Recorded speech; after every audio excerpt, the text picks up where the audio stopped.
The 19th century began an era of technological innovation, such as the railroads, which served as the engine for faster exportation of highly valued commodities, such as copper, coffee, cacao, bananas, rubber, nitrate, and more.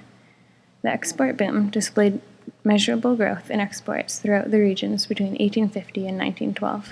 The largest was in Chile, which saw 4.6% growth in exports. Other signs of modernization were reflected by photography, automobiles, new ideas in science, and steam engines. City architecture was designed like the progressive styles of Europe, but also possessed cultural characteristics unique to their countries.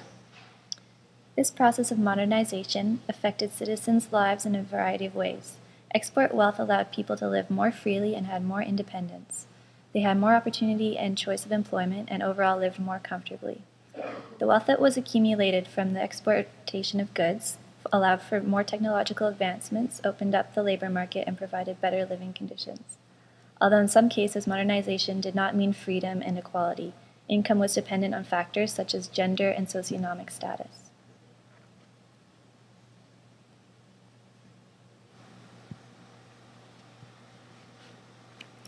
Guatemala's history in exportation provides two examples of how racism was institutionalized to create a form of order and modernization that elites sought after. Prior to 1870, Guatemala's main exports were dyes such as indigo and cochineal. When the invention of synthetic dyes caused a flop in the dye industry, Guatemalan elites turned to the production of coffee to sustain their economy. The only problem was that coffee required specific landscapes, which were owned by indigenous peoples, and 3 times the labor that was required of natural dyes. To solve this problem, elites elected the presidency of Justo Barrios, who was a liberal coffee planter with a military background. From 1871 to 1877, Barrios implemented laws which legalized the dispossession of indigenous lands and the coercion of indigenous people to work on coffee plantations as a form of debt peonage. However, exploitation was not all on the part of the government. Foreign investors played a large role in Latin America's export boom. In Guatemala, the United States enabled the production of goods by investing in railroad construction and enabled the immigration of a labor force to do so. In an effort to link coffee and banana plantations with the construction of a railroad in the northern coast of Guatemala, Barrios made deals with U.S. contractors in 1882. The construction was heavily reliant on African American laborers. Although American laborers, misled by the liberal contractors, may have thought they were leaving the harsh racial inequality in the United States, Jim Crow racism was still apparent within Guatemalan construction sites as well as banana enclaves. Anti-black violence on the northern coast was brutal enough to drive workers inland where racism was not as heavily socialized. However, by 1903, the state applied vagrancy laws to force Americans back to work. The domination of the United Fruit Company emerged when world coffee prices collapsed in 1897. Manuel Estrada Cabrera, the new liberal dictator, signed a 99-year lease of the railroad over to the vice president of the United Fruit Company, along with 169,000 acres of land concessions along its route. Miner Cooper Keith then transferred his land concessions over to the United Fruit Company while maintaining control over the railroad. The United Fruit Company segregated workers from white zones on plantations up until the mid-20th century. Aside from racial segregation like the railroads, employees of African descent were paid less than Ladino or white employees.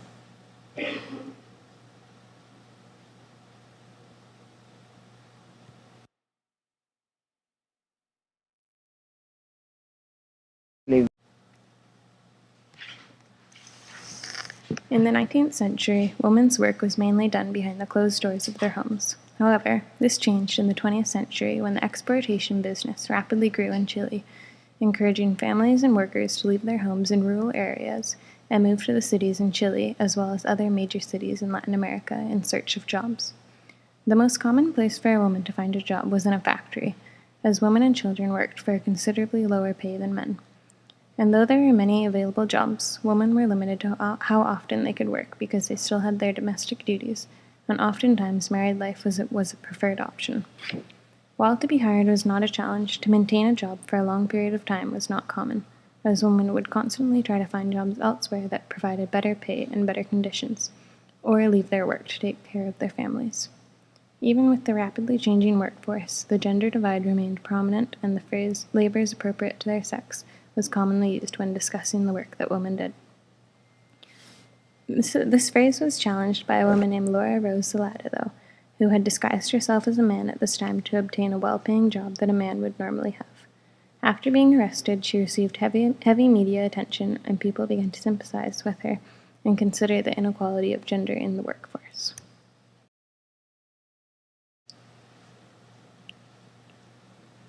In the 1930s, major social and political changes were occurring in Colombia. The exploitation business had brought Colombia a great deal of money, but the government borrowed more money than they could afford. With the economy becoming less successful quickly, the workers were required to work more, and these workers became more demanding, with their main demands to be an increase in pay, job stability, and even paid vacation time. When these requests were not being granted, strikes began to occur in an immense amount in cities and even in smaller areas where one would not normally expect a strike to occur.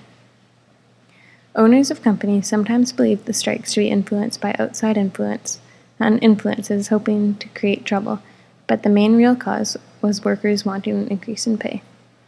One of the most concerning strikes being the banana workers' strike, who worked for the United Fruit Company. Some of these strikes managed to look past gender, and the men from all-male union actually relied on women, which allowed these women to voice their demands in the strikes. These strikes affected every worker differently, as well as meant different things to each person. Maria Elisa was a textile worker at this time who had actually left a previous job due to low pay, and therefore understood the 1935 strike, as the people were insisting on receiving higher pay. However, the acts of violence made the strike a bitter memory for her. The women strikers affected Mary Elisa heavily, as the chaos they created included throwing rocks at other women who were not participating in the strike.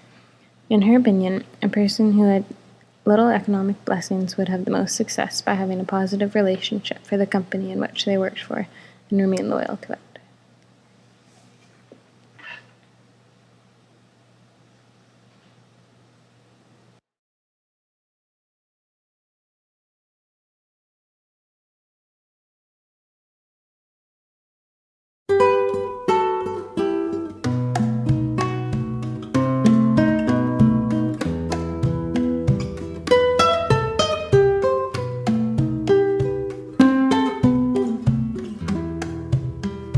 Canto porque me levanto siempre con las mismas penas y con las heridas abiertas que siguen sin cicatrizar.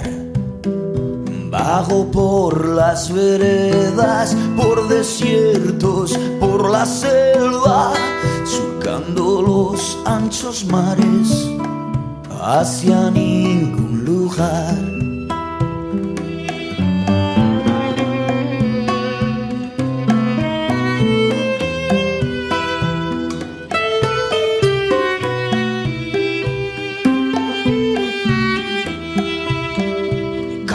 Porque me canso de dar explicaciones, no tengo soluciones, ¿para qué tanto preguntar?